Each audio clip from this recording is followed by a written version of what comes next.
மேல்மலையனூர் விநாயகர் சதுர்த்தி பெருவிழா வெகு விமர்சையாக நடைபெற்றது.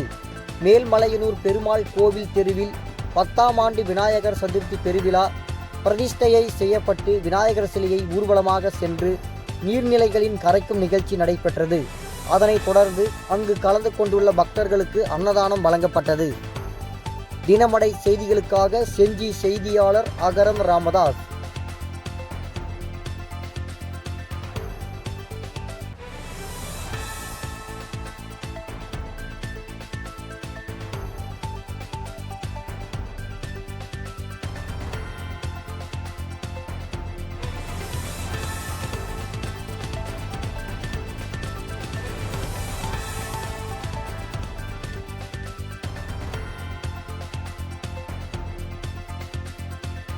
இதேபோல் சுவாரஸ்யமான செய்திகளை தெரிந்து கொள்ள நமது தினமடை யூடியூப் சேனலை சப்ஸ்கிரைப் செய்யுங்கள்.